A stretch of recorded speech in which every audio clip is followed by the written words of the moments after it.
গোপালদা, কত টাকা হয়েছে দেখো তো। ভালোই হয়েছে, যা হয়েছে দুজনের আধা আধি। তুমি একবার ভেবে দেখো গোপালদা, আমাদের গ্রামের লোকে কত মূর্খ। সে আর বলতে, না হলে বলেছে কেন গ্রামের লোক? আমরা ঘোড়ার মাংস বলে ভাগাড়ের পচা মাংস খাওয়াচ্ছি, বুঝতেও পারছে না। এর আগে কেউ গ্রামে ঘোড়ার মাংস খায়নি, তাই জানেও না ঘোড়ার মাংস কেমন খেতে হয়।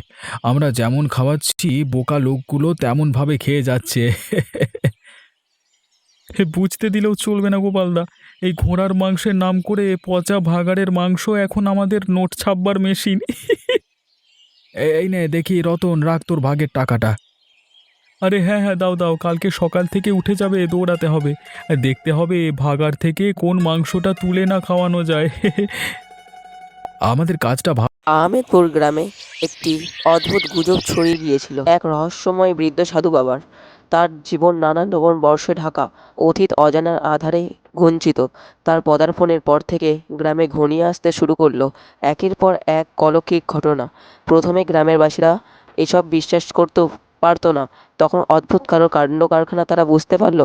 তখন তাদের মাথায় প্রথম ধাক্কা লাগে মন্দিরে। সাধু বাবা আশ্রয় নেয় গ্রামের প্রান্তে এক জীর্ণ মন্দিরে।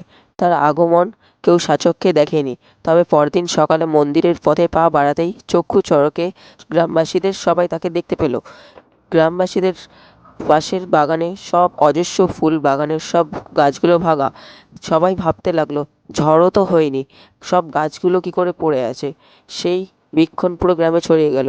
তার সেই বাবা একটি বটগাছের তলায় বসেছিল এবং সাধু বাবা একদিন সেই গভীর চিন্তায় একটি ইয়ের মধ্যে বসেছিল এবং তার অনেক মন্ত্রধ্বনি। সেই দিশা দেখে আতঙ্ক হলে ভয়ে মুখ্য লাগে প্রাণীর সবাইরা। দেখে অঘটন ঘটে সন্ধ্যায়। গাজরের ক্ষেতের ওপর রহস্যময় ঝলকানি ও কৌতূহলে কয়েকজন যুবক ছুটে যায় সেইখানে। তারা যা দেখে তার অবিশ্বাস্য নদী। তার সেই নদীর মধ্যে ভেসে উঠেছে এক অদৃশ্য মাথাহীন একটি ভূতের মাথা, এবং সেটি সবাই দেখতে লাগলো। ভালুক এগিয়ে যায়, পেরিয়ে যায় দানবের ছায়া। গ্রামবাসীরা প্রথমে এটিকে গাঁজাখড়ি গল্প ভাবলেও কিন্তু পরে তারাকে বিশ্বাস করতে হলো সাধু বাবার। তারপর সাধু বাবার আগমনে সব কণ্ঠে থেকে তেমন মশাভাবেই ঘটনা ঘটায়। তাদের মনে সন্দেহ দ্বারা এসব ঘটনাতে সাধু বাবাকে দেখে গ্রামবাসীরা সবাই এই ঘটনাকে বিশ্বাস করতে লাগলো। অনুভূত হয় পরের দিন গ্রামের এক বৃদ্ধ মানুষ, যে একদিন কৌতূহল মানুষের সাধু বাবাকে দেখেছিলেন, হঠাৎ যে সাধু বাবা নিখোঁজ হয়ে যান। সেই বৃদ্ধ মহিলা একটি বৃদ্ধ ফুলের চিহ্ন, সেই ফুলটি কেবল সাধু বাবার আশ্রমে দেখা যেত। বৃদ্ধার অন্তর্ধানের পেছনে যে কোনো গোপন রহস্য লুকিয়ে আছে তা বুঝতে পারছে না সবাই।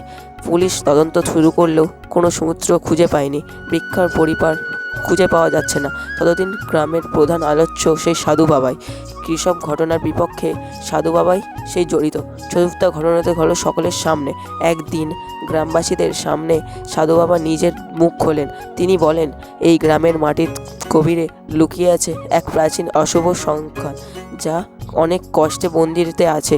সে ভাষ্য অনুযায়ী সে পুরো গ্রামকে ধ্বংস করার ভাবনায় আছে। তোমরা সবাই সাবধান হয়ে যাও। সে অন্তরালে আবদ্ধ রয়েছেন। তবে কেন তিনি এতদিন কেন ইনি সেই কথা বলেননি, তা কি তা গ্রামবাসীদের কাছেই ছিল এক গভীর রহস্য। দেখেন, এরপর আশ্চর্যজনক ব্যাপার এই জন্য আশ্চর্যভাবে গ্রামে নেমে আসে এক নিস্তব্ধতা। একদিনকে সেই সাধু বাবা গেলেন একটি ছোট্ট গুহার সন্ধান পান এবং সেখানে সে খুঁজে পায় একটি প্রাচীন কাঠের বাক্স। বাক্সটি খুলতেই বেরিয়ে আসে এক রহস্যময় অচেনা প্রতীকের কাতায় সব চোখে পড়ে তার নানা দুঃখ মন্ত্র ও অগৌরবক ঘটনা। তাদের সবার চোখে সেই গ্রামবাসীদের চোখের কথা সবাই বিশ্বাস করে সেই সাধু বাবার কথাই তাদের মনে জেগে ওঠে। এখানেই গল্পটা সমাপ্ত হলো।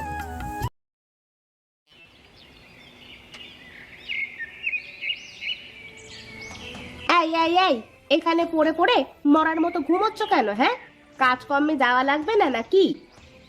বউ, এই সকাল সকাল কানের মাথা খাস না তো। সারা জীবন তো কাজ করে গেলাম, একটু শান্তি তো আর দিলি না। এখন আমাকে একটু ঘুমাতে দে। ও মা, বলে কি গো, তুমি আবার কাজ করলে কবে? আমাকে বাড়িতে আনার পর থেকে তো বসে বসে খাচ্ছ। ওই ভূত ভবিষ্যতে দু একদিন কাজে যাও। আর এমন ভাবে বলছো কেন? তুমি রোজগার করে আমাকে খাওয়াচ্ছ। না, তোকে নিয়ে আমি আর পারি না। বললাম সকাল সকাল ঝগড়া করবার কোনো ইচ্ছে নেই তোর সাথে আমার। যত সব। বউ, যা, যেখানে যাচ্ছিলি সেখানে যা, আমাকে একটু ঘুমাতে দে। না না না, ঘুমোলে চলবে না, উঠে চুপচাপ কাজে যাও বলছি। ওহ, কি অশান্তি, কি অশান্তি! এই গরমের মধ্যে কি কেউ কাজ করে নাকি? কেন, আমি কাজে যাচ্ছি না? আমি কি কাজ করি না? এই, তোর কাজ আর আমার কাজ কি এক রে? তুই তো মানুষের বাড়ির মধ্যে ঠান্ডা জায়গায় কাজ করিস, আর আমাদের তো রোদে পুড়ে পুড়ে কাজ করতে হয়। বুঝতে পেরেছি, তুমি আজ কিছুতেই কাজে যাবে না, তাই তো? তোমার সাথে কথা বলে আমার সময় নষ্ট করে লাভ নেই।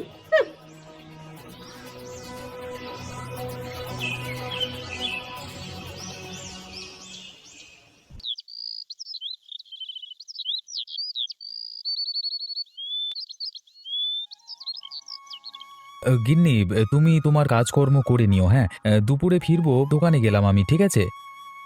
আচ্ছা ঠিক। 3 days later. গ্রামে সুমন এবং রোহান নামের দুটি ছেলে ছিল। তারা খুব ভালো বন্ধু ছিল। তারা একসাথে স্কুল যেত এবং বিকেলে খেলা করতো। পর তারা দুজন একদিন বিকেলবেলা খেলা করছিল। তারপরে রোহান বলে উঠল, চ ভাই যাবি বাগানে খেলতে। তারপরে তারা বাগানের দিকে যাওয়ার রওনা দেয়। পরে তারা বাগানে যেতে না যেতেই দেখে একটা পাখি উঠতে পারছে না। তারপরে তারা পাখিটির কাছে যায়। পাখিটির কাছে গিয়ে তারা পাখিটিকে বাড়িতে নিয়ে যায়। তারপরে তারা পাখিটিকে বাড়িতে নিয়ে গিয়ে যত্ন সহকারে ওষুধ খাওয়াতে থাকে। তারপরে একদিন তারা হঠাৎ দেখে পাখিটি উঠতে পারছে। তারা খুশি হয়ে নাচতে থাকে এবং তারাও খুশি এবং পাখিটিও খুশি। তো বন্ধুরা, কার্টুন ভিডিওটা কেমন লাগলো? যদি ভালো লাগে একটা লাইক কমেন্ট করে দেবেন।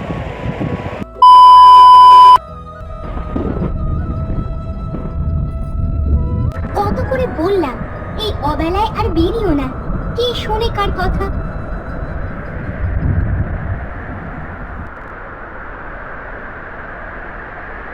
গো বউ, তুমি এভাবে বাইরে দাঁড়িয়ে আছো কেন? কি করবো বলো, তুমি তো আমার কথা না শুনে বাইরে চলে গেলে। এদিকে কি কালো মেঘ করেছে একটু দেখেছো? হ্যাঁ, সেই জন্যই তো বাড়ি চলে আসলাম। যা জোরে বাতাস বইতে শুরু করেছে, তাতে তো মনে হচ্ছে ঘর বাড়ি সব উড়িয়ে নিয়ে যাবে।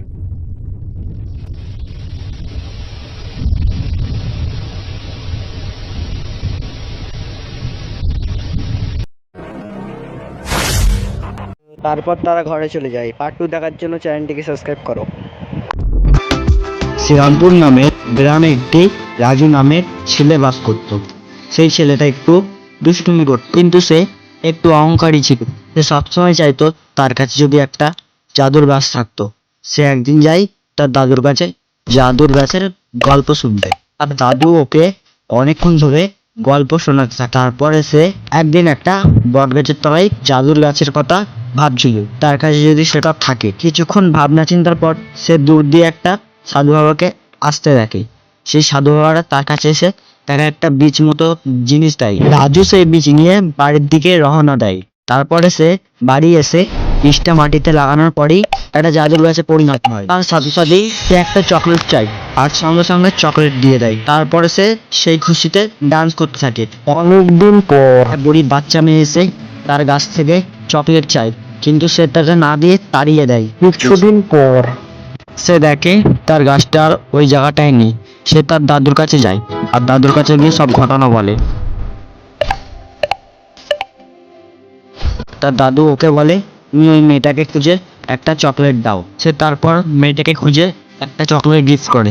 তার কিছুদিন পরেই সে দেখে তার গাছটা আবার আগের মতন হয়ে গেছে। সে সেই খুশিতে ডান্স করতে থাকে। তো বন্ধুরা, আমরা এই ভিডিও থেকে কি শিখলাম? যে কাউকে কখনো কিছু জিনিস নিয়ে অহংকার করতে নেই। তো আজকের মতন ভিডিওটা এইটুকু। শ্যামপুর নামের গ্রামে একটি বট গাছ আছে।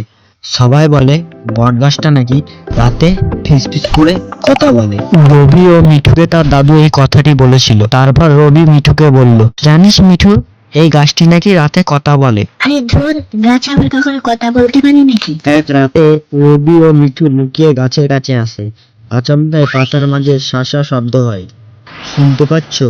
মিঠু তখন বলল, হ্যাঁ শুনতে পাচ্ছি, কেউ যেন আস্তে আস্তে কথা বলছে। পরের দিন সকালে তারা আবার গাছের কাছে আসে এবং দেখে একটা পুরনো বাঁশি ঝুলছে, বাতাসে সেটা বেজে ওঠে। রবি তখন বলবে, আরে এটা তো বাঁশি, বাতাস লাগলেই বাজে। মিঠু তখন বলল, তাহলে গ্রামের সবাই ভুল বুঝেছে।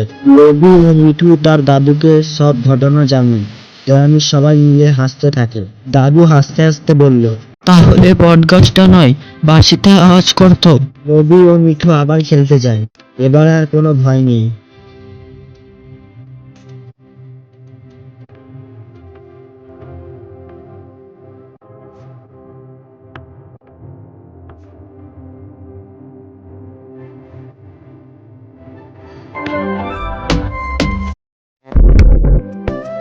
রাজীব গ্রামের এক দুষ্টু ছেলে, যা খুশি তাই করতে ভালোবাসে। আলী চাচা গ্রামের একটি কৃষক, যার বেগুন খেতে কঠিন পাহাড়। রাজীব নিজের সাথে কথা বলছে, আহা কি সুন্দর বেগুন, একবার হাতে পেলে মজা করে ভাজি বানিয়ে খেতাম। কিন্তু চাচা আলী যদি দেখে ফেলে। রাজীব এটা ভাবতে ভাবতে বেগুন ক্ষেতের দিকে যাওয়া শুরু করলো। রাজীব বলল, আজ আমি চুরি করব, এক ঝুড়ি বেগুন নিয়ে আসবো। রাজীব লুকিয়ে খেতে ঢুকে চুপচাপ বেগুন ছিঁড়তে শুরু করলো। ঝিঝির পোকার ডাক, রাতের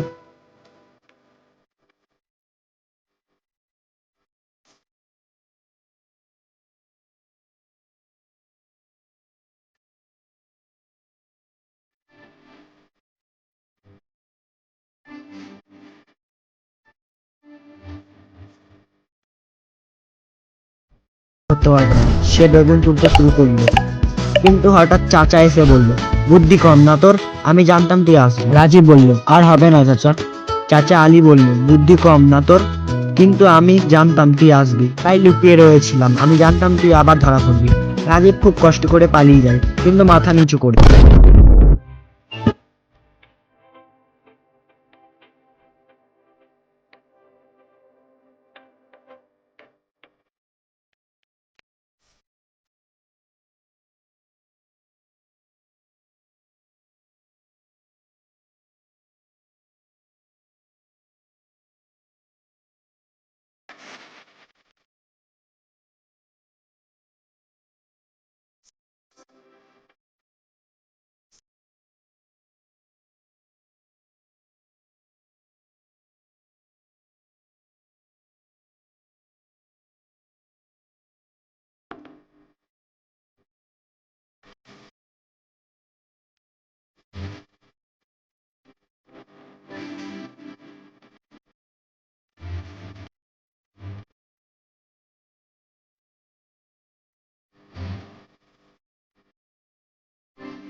তার গাছটা আর ওই জায়গাটায় নেই। সে তার দাদুর কাছে যায়, আর দাদুর কাছে গিয়ে সব ঘটনা বলে। তার দাদু ওকে বলে, তুমি ওই মেয়েটাকে খুঁজে একটা চকলেট দাও। সে তারপর মেয়েটাকে খুঁজে একটা চকলেট গিফট করে। তার কিছুদিন পরেই সে দেখে তার গাছটা আবার আগের মতন হয়ে গেছে। সে সেই খুশিতে ডান্স করতে থাকে। তো বন্ধুরা, আমরা এই ভিডিওটা থেকে কি শিখলাম, যে কাউকে কখনো কিছু জিনিস নিয়ে অহংকার করতে নেই। তো আজকের মতন ভিডিওটা এইটুকু। শ্যামপুর নামের গ্রামে একটি বট গাছ আছে। সবাই বলে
রাজীব গ্রামের এক দুষ্টু ছেলে, যা খুশি তাই করতে ভালোবাসে। আলী চাচা গ্রামের একটি কৃষক, যার বেগুন খেতে কঠিন পাহাড়। রাজীব নিজের সাথে কথা বলছে। আহা, কি সুন্দর বেগুন, একবার হাতে পেলে মজা করে ভাজি বানিয়ে খেতাম, কিন্তু চাচা আলী যদি দেখে ফেলে। রাজীব এটা ভাবতে ভাবতে বেগুন ক্ষেতের দিকে যাওয়া শুরু করলো। রাজীব বলল, আজ আমি চুরি করবই, এক ঝুড়ি বেগুন নিয়ে আসবো। রাজীব লুকিয়ে খেতে ঢুকে চুপচাপ বেগুন ছিঁড়তে শুরু করলো।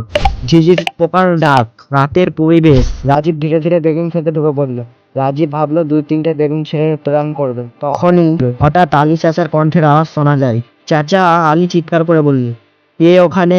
রাজীব ভয়ে বেগুন ফেলে দিয়ে দৌড় দিল। চাচা আলী বলল, একদিন না একদিন তো ধরা পড়বি তুই।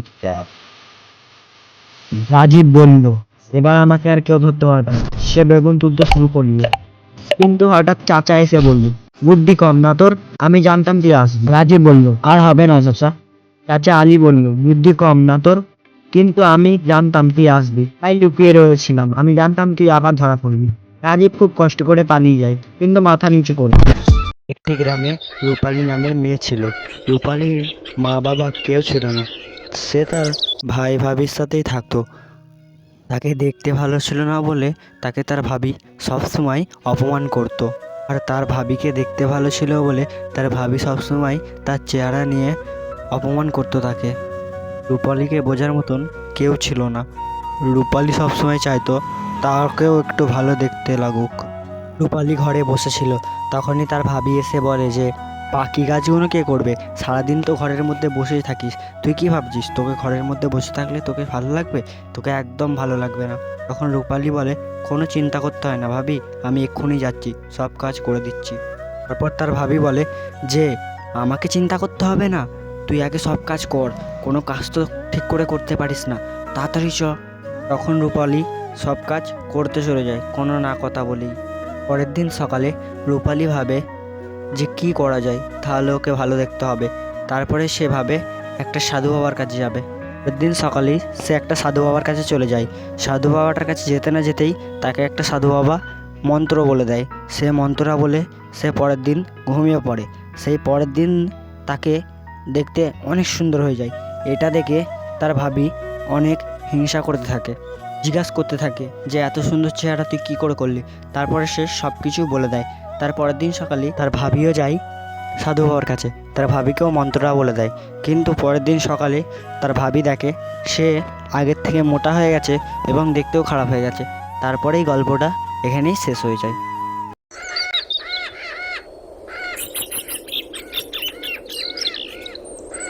একটা ছোট্ট গ্রামে সুনীল ও তার বোন গরমের ছুটি কাটাতে এসেছিল। সে তার দাদুর বাড়িতে এসেছিল। তার দাদুর নাম হলো রমেশ। গ্রামের দৃশ্য আর প্রকৃতির জিনিসগুলো ওদেরকে টানছিল। রমেশ দাদুর ঘর গ্রামের পুরো মাঝখানে ছিল, তীর দেওয়ালের এবং উপরে টালির দেওয়া, এবং সামনে একটা ছোট্ট বারান্দা ছিল। বিকেলবেলা সুন্দর একটু হাওয়া দিত। কিন্তু প্রথম দিনই সুনীল আর রাধার কিছু গড়বড় লাগলো। গ্রামের সবাই চুপচাপ থাকে এবং তাদের ব্যবহার দেখেই তারা বুঝতে পেরে গেছে গ্রামের কিছু তো একটা চলছে। বিকেল হতে না হতেই তারা তিনজন মিলে উঠোনে বসে গল্প শুরু করলো। সুনীল বলল, চাচা, গ্রামে এত সুন্দর প্রকৃতি, আমার গ্রামে এসে খুব ভালো লাগছে, কিন্তু আমি একটা জিনিস খেয়াল করলাম, গ্রামের সবাই চুপচাপ থাকে। কিন্তু দাদু তখন বলল, সুনীল দেখো, কারণটা হচ্ছে যে গ্রামে কিছু একটা আছে যেটা কেউ বাইরে বের করতে চায় না, তাই সবাই চুপচাপ থাকে। তখন সুনীল বলল, মানে কি চাচা, কিছু আছে নাকি এখানে, পুরনো কাহিনী বা কোনো রাজ? তুমি কিছু তো বলো, আমরা তো এখানে নতুন এসেছি, আমরা তো কিছু জানি না, তুমি কিছু জেনে থাকলে আমাদের বলো, আমরা সেগুলো ঠিক করার ব্যবস্থা করব। তখন দাদু বলল, কিছু তো একটা আছে যেটা অনেক বছর ধরে লুকিয়ে আছে, কিন্তু সেটাকে কেউ বার করতে চায় না। গ্রামে একটা নদী আছে, ওই নদীটা এখন শুকিয়ে গেছে, বুঝলে সুনীল, ওই নদীতে এমন একটা জিনিস আছে, ওই নদীর কাছে কেউ যেতে চায় না। তখন ওখানে কি এমন জিনিস আছে যে কেউ যেতে চায় না? তখন সুনীল বলল, দাদু, ওখানে কি এমন আছে, ওখানে কি আমরা যেতে পারি? তখন দাদু বলল, না, ওখানে যাওয়া একদমই ঠিক হবে না। তখন সুনীল হেসে বলল, ঠিক আছে দাদু, আমরা ওখানে আর দাদু বলল ঠিক আছে। তার কিছুক্ষণ পর সুনীল আবার বলল, দাদু শুকনো নদী আমার খুব ভাল লাগে, ওখানে একবার নিয়ে চলো না। তখন দাদু আবার বলল, না ওখানে যাওয়া ঠিক হবে না, ওখানে অনেক একটা আছে, পুরনো জিনিসটা তোমরা দেখে ফেললে তোমাদের অনেক ক্ষতি হতে পারে। অনেক লোকেরা বলে ওখানে অনেক আওয়াজ হয়, ওখানে কিছু তো একটা জিনিস আছে, তোমরা ওখানে গেলে অনেক বিপদ হতে পারে। ওখানে কখনো হাওয়া দেয় না কিন্তু অনেক হাওয়ার আওয়াজ আসে। ওখানে নদীতে জল নেই কিন্তু অনেক সময় জলের স্রোতের আওয়াজ আসে। আমি চাই না যে তোমরা ওখানে গিয়ে কোনো বিপদ হোক, তো তোমরা ঘরেই থাকো। তখন সুনীল বলল, দাদু তুমি তো এটা ভূতের গল্প বলছো, তুমি কি আমাদের ভয় পাওয়াতে চাইছো নাকি? আমরা এখন বড় হয়ে গেছি, আমরা এখন ভয় পাই না। দাদু তুমি ওখানে নিয়ে যাবে বলো না। দাদু সত্যি কথা বলো না, ওখানে কি হয়েছিল? ওখানে আসলে কি কোনো পুরনো জিনিস আছে নাকি যেটা আমরা তোমাদের ক্ষতি হবে? তো আমরা যাই না, কি আছে, চলো না দাদু একবার নিয়ে চলো না। না আমি এবার তোমাদের বলছি ওখানে আসলে কি হয়েছিল। ওখানে একটা অনেক পুরনো ঘটনা। ওখানে একটা রাজা ছিল, বাড়ি ঘর দর ছিল। সে একদিনকে রাত্রিবেলা ওই নদীটার কাছে যায়, তারপরে সে আর ফিরে আসে না। সেটা কি হয়েছিল সেটা এখনও পর্যন্ত কেউ জানতে পারে না, সে কেন ফিরে আসতে পারেনি। তখন সুনীল বলল, সত্যিকারের কি দাদু? না তুমি আমাদের মিথ্যে কথা বলছো ওখানে যাতে আমরা না যাই। এটা কি সত্যি না লোকে এমনি গল্প বানিয়েছে মিথ্যে কথায়? সত্যি কি এটা আমরা জানি না, কিন্তু এটা সবাই বলে, তাই জন্য আমরা ওখানে কেউ যাই না। ওখানে গ্রামের লোকরা রাত্রিবেলা যায়, আর গ্রামের লোকরা বলে রাত্রিবেলা হাওয়ার আওয়াজ আসে, জলের আওয়াজ আসে, কিন্তু ওখানে তো কিছুই নেই, না জল আছে না হাওয়া দেয়। এই জন্য বলছি তোমরা দুজনে ওখানে যাবে না, আমার কথাটা শোনো। দাদুর কথা শুনে সুনীল এবং রাধার পুরো ঘুম উড়ে যায়। তারা রাত্রিবেলা ঘুমাতে গিয়ে তারা সারা দিনের কথা ভাবতে শুরু করে। সুনীল মনে করছিল এগুলো একটা গল্প, তাই জন্য সুনীল পরের দিন সকালে তাদের ঘুম ভাঙতেই তারা চা খেতে থাকে আর ওই নদীটার কথা ভাবতে থাকে। দুপুরবেলা যখন রমেশ দাদু কাজে চলে যায় তখন তারা ওইখানে যাওয়ার কথা ভাবে। তখন রমেশ বলে, যাই, চাচা তো কাজে চলে গেছে, চাচা কিছু বুঝতেও পারবে না, এটাই সুযোগ, যাই আমরা। তখন রাধা বলে, আমরা যাই, কিন্তু যদি ওখানে সত্যিকারের এসব থাকে তখন আমরা কি করব? এমনিতেই আমার অনেক ভয় লাগছে। এমনিতেও দাদু বারণ করেছিল যেতে, কিন্তু আমরা যদি যাই আর কোনো বিপদ হয়। তখন সুনীল বলল, আরে কিছু হবে না, তুই এত ভয় পাস না, আমি আছি তো, না একবার গিয়েই দেখি। তখন সুনীল বলল, যাই, আর কমলাকেও ডাকি, এমনিতেও কমলা এই গ্রামে থাকে, ও রাস্তা জানতে পারে। তখন সুনীল কমলাকে ডাকতে গেল। তারা তিনজন মিলে নদীর দিকে যাওয়ার রওনা দেয়। তারা গ্রামের দৃশ্য দেখতে দেখতে, গাছপালা দেখতে দেখতে ওই নদীটার কাছে যাওয়ার রওনা দেয়। তারা গিয়েই দেখে নদীটা পুরো শুকিয়ে গেছে। তখন কমলা বলল, এইখানেই এই নদীটায় অনেক রহস্য আছে, আমিও শুনেছি।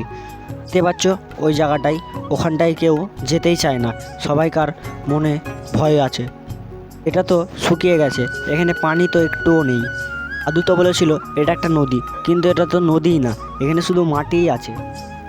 তখন কমলা বলল, রাধা এটা অনেক বছর ধরেই এরকম মাটি হয়ে রয়েছে, এটার ঘটনা অনেক রহস্যময়। লোকেরা বলে এখানে নাকি রাত্রিবেলা জলের স্রোতের আওয়াজ হয়, কিন্তু এখানে তো কোনো জলই নেই, তাই জন্য এখানে লোকেরা আসতেও ভয় পায়। আমার ঠাম্মা বলতো এই জায়গাটা আসাটা ঠিক হবে না, এই জায়গাটা অনেক খতরনাক, তাই জন্য আমি আজ পর্যন্ত এখানে আসিনি, শুধু তোরা আসলি বলে আমি এখানে আসলাম। তখন রমেশ বলল, এখানে তো মাছও লাফাতে। তখন কমলা বলল, মজা করিস না সুনীল, আমার অনেক ভয় করছে।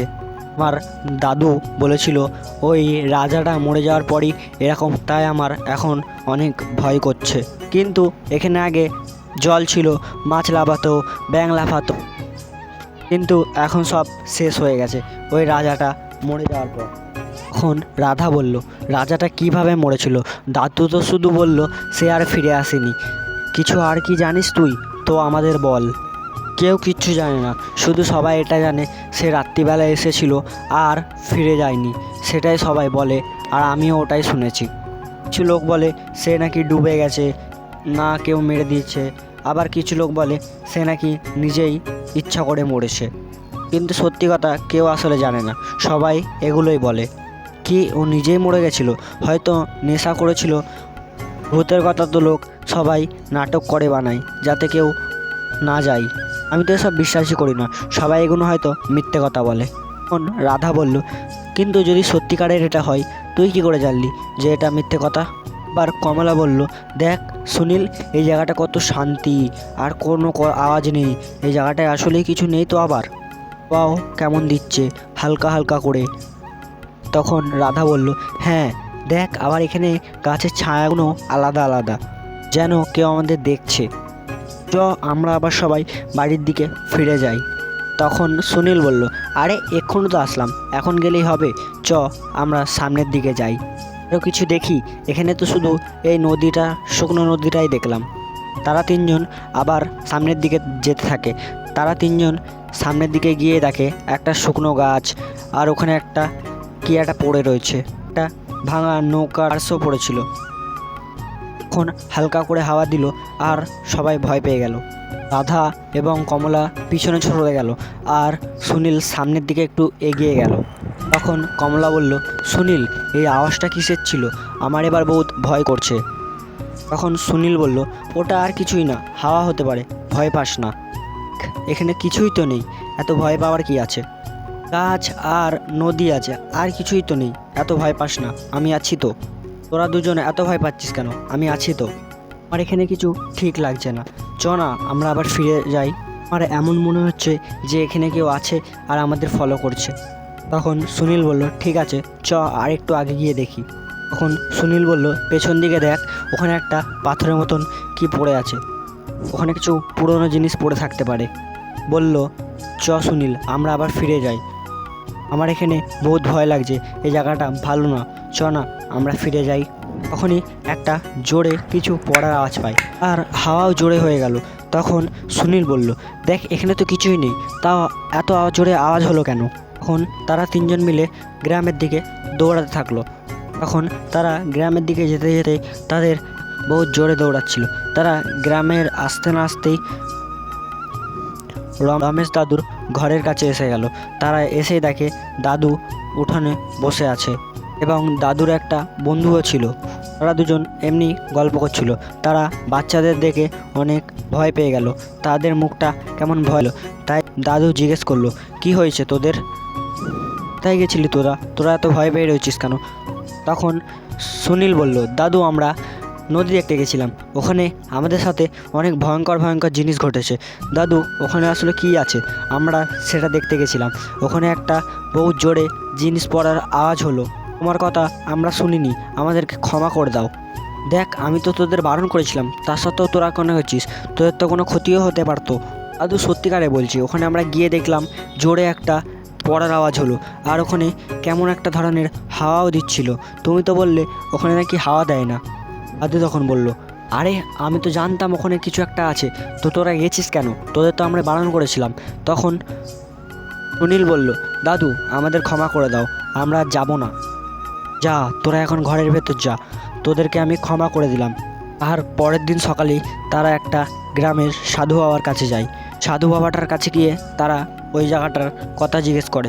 সাধু বাবা বলেন, ওই নদীটায় অনেক ভয়ানক জিনিস আছে, ওই নদীটার মাটিতে কিছু একটা পোতা আছে, তোরা কেউ ওখানে যেন ভুলেও যাস না। সুনীল মনে মনে ভাবে তারা তিনজন আবার ওখানে যাবে। তারা তিনজন আবার ওখানে চলে যায়। তারা গিয়ে মাটি খুঁড়তে থাকে। মাটি খুঁড়তে না খুঁড়তেই দেখে একটা জিনিস বেরিয়ে এসছে। তারপরে জিনিসটা দেখতে না দেখতেই দেখে তারা একটা সোনার বাক্স পেয়ে গেছে। সেই খুশিতে তারা ডান্স করতে থাকে আর গ্রামের সবাই দেখতে আসে। আর এখানেই গল্পটা সমাপ্ত হয়ে যায়। ভিডিওলে একটি লাইক করে দেবে।